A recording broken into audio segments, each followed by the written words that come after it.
The God of War trilogy that defined a generation is being remade. And if you think this is just a graphical upgrade, you haven't been paying attention to what Santa Monica Studio has been building. This remake could fundamentally rewrite everything we thought we knew about Kratos' past. And I'm not just talking about prettier textures. So let's get the facts straight first. Santa Monica Studio recently confirmed they're remaking the original God of War trilogy. That's God of War 1, 2, and 3. Now, on the surface, this seems like a straightforward move. These games are nearly 2 decades old, and with the Norse saga concluding, it makes sense to bring Kratos' Greek era to modern platforms. But here's where it gets interesting. This isn't just a remaster. We're talking about a full remake, built presumably on the same engine and design philosophy that gave us the 2018 soft reboot and Ragnarok. That single-camera, over-the-shoulder perspective. The grounded, brutal combat system.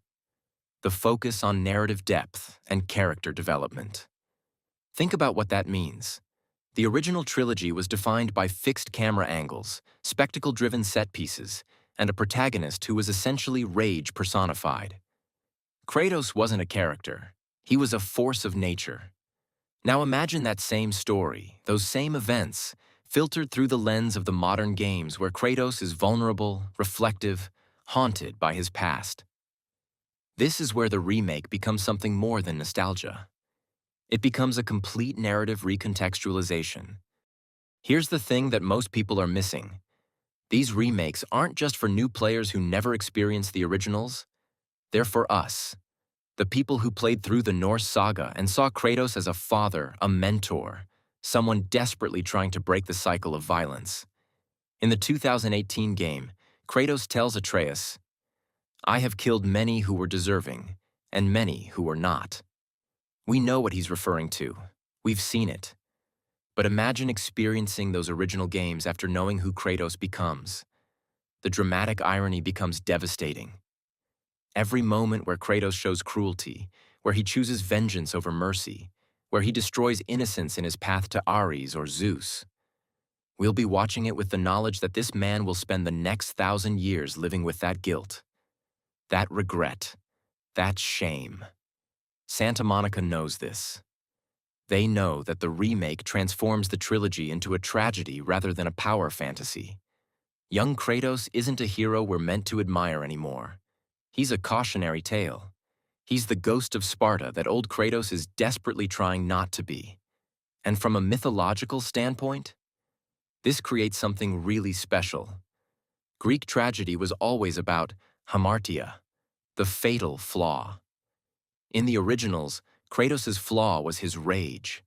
But in the remake, his flaw becomes his inability to see beyond that rage, to recognize what he's becoming until it's far too late. Before we continue, let me know in the comments, do you think Santa Monica should change major story beats in the remake or keep it faithful to the original? And if you're enjoying this breakdown, hit that like button. It genuinely helps the channel grow. Now let's talk about what might actually change in these remakes, because I don't think Santa Monica is just going to give us a one-to-one recreation with better graphics. First, expect continuity adjustments. The Norse games have established certain lore beats about Kratos' past that don't perfectly align with the original trilogy. Small details, like how he acquired the Blades of Chaos, certain interactions with the gods, maybe even the timeline of when he became the God of War. The remake is the perfect opportunity to smooth those out and create one coherent canon. Second, character depth. Characters like Lysandra and Calliope, Kratos' wife and daughter, were barely characterized in the originals. They existed as motivation, not as people. In a modern remake, Santa Monica has the chance to make us know them. To understand what Kratos actually lost that night in the village. Imagine flashback sequences, quiet domestic moments, anything that makes their deaths hit harder. Third, and this is where it gets really interesting from a lore perspective, the cyclical nature of mythology. One of the core themes in God of War has always been the cycle of sons killing fathers, of violence begetting violence. Kronos killed Uranus. Zeus killed Kronos.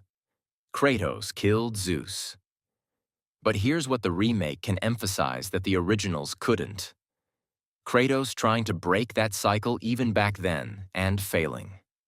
In hindsight, we can see moments where younger Kratos had chances to choose differently. The Furies offered him freedom if he'd stop his quest. Athena tried to reason with him. Even Zeus, in a twisted way, tried to prevent the prophecy. The remake can highlight these moments, make them more prominent, show us a version of Kratos who was always capable of change but was too blinded by vengeance to see the path forward.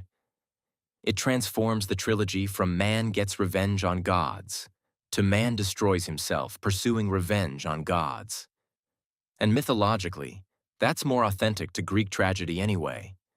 Kratos' story should have always been about hubris, excessive pride leading to downfall. The remake can course-correct that. Let's shift to gameplay for a moment, because this isn't just about story. The original trilogy had you feeling like an unstoppable god. You chain-grabbed enemies, you executed gods in brutal QTE sequences, you toppled titans while they were still alive. The modern games? They made you feel mortal. Combat is tactical, deliberate. You can die. You have to think. You're not a god anymore.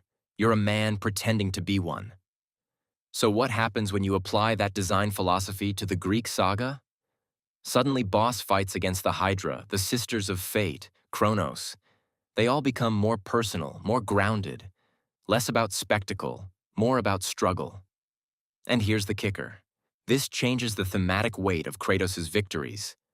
In the originals, killing Zeus felt triumphant, cathartic.